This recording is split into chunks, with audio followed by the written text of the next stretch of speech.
You ever notice how some cars just kind of whisper down the streets and then others come roaring by and you can hear them from a block away? Well, that massive difference in sound, it's not just the engine, not by a long shot. It's all about the exhaust system. Okay, let's get into it and figure out what really separates the quiet from the loud.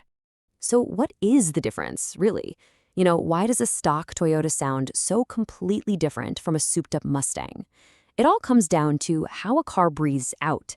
And believe me, choosing the right setup is way more important than you might think. And look, this is how high the stakes are. This isn't just about making noise. The wrong choice can literally choke your engine, creating something called back pressure, and that just kills its power and means you've wasted your hard-earned cash. But a good system? Oh, that's a whole different ballgame. You get a smoother running engine, a way better sound, and yeah, even a nice little bump in horsepower. So let's start with the basics.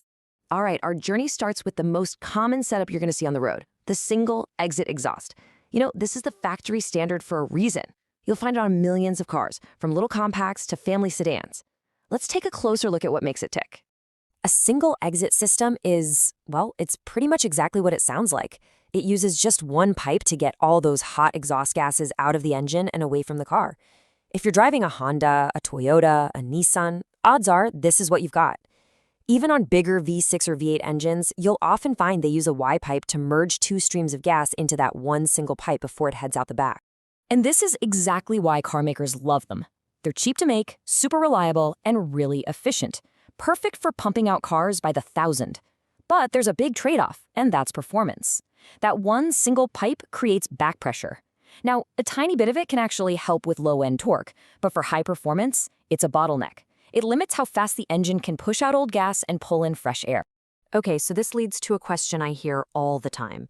A lot of people think, hey, if I just slap a giant, shiny exhaust tip on the end of my pipe, I'm going to get a ton of horsepower, right? But is that actually true? No way. Myth busted. See, it's all about how fast the gas is moving. A properly sized pipe keeps those exhaust gases moving really quickly, which creates this cool scavenging effect that helps pull the next burst of exhaust right out of the cylinder. But if the pipe suddenly gets way too big at the end, that speed just dies. The gas cools down, it expands, and it slows to a crawl, totally killing that scavenging effect. So get this, you could actually end up losing power, not gaining it. So, if one pipe can be a little restrictive, the logical next step is to add another one, right? And that brings us to the dual exit exhaust. It's a setup that just screams sporty. You think of muscle cars, high-performance sedans. But is it always a real upgrade? But hold on a second. Before you go thinking that 2 tips automatically means double the performance, you need to know about a little trick the industry sometimes pulls. Not all dual exhausts are what they appear to be. And here's the secret. A lot of cars have what we call a fake dual.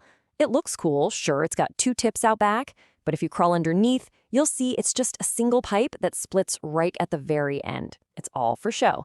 A true dual, on the other hand, runs 2 completely separate pipes, one for each cylinder bank, all the way from the engine back. That is what's designed for performance. Now, a true dual system is an amazing solution for bigger V6 or V8 engines. It massively cuts down on that back pressure we were talking about, and it gives you that classic, deep, aggressive sound and a pretty noticeable power bump.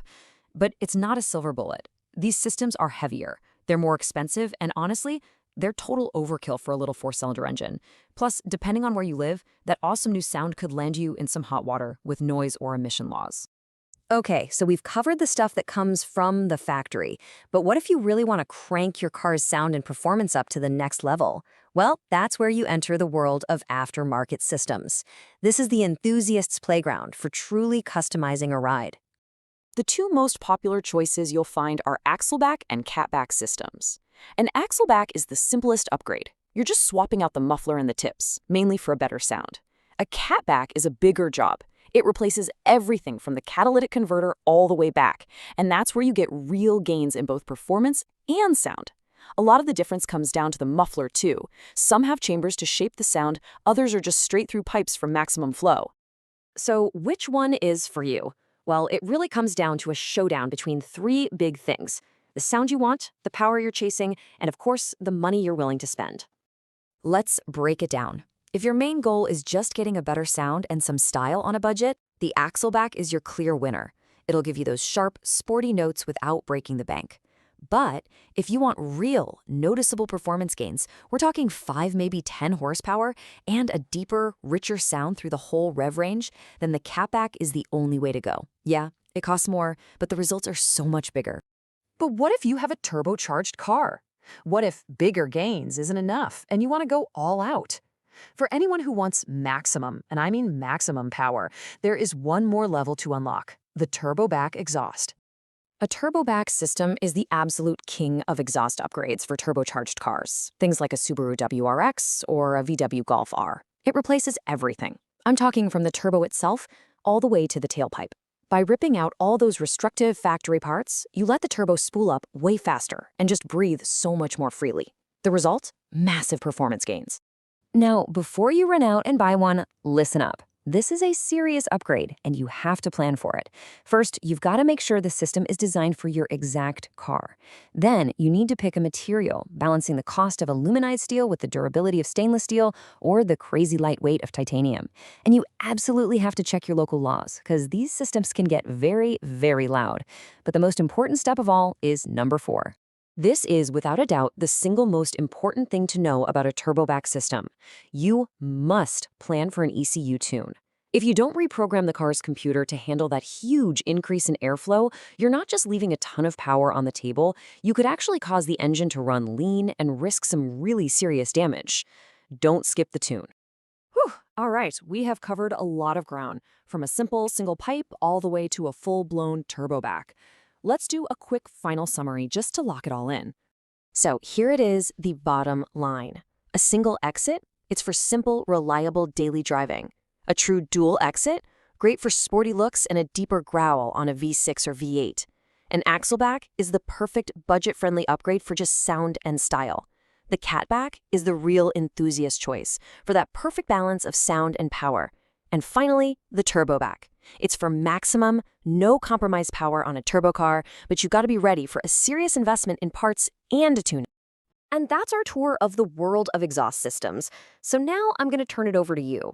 After hearing all of that, if you could upgrade your car's exhaust tomorrow, which system would you pick? And what's the number one thing for you? Is it the sound, the power, or the budget? Let us know what you think.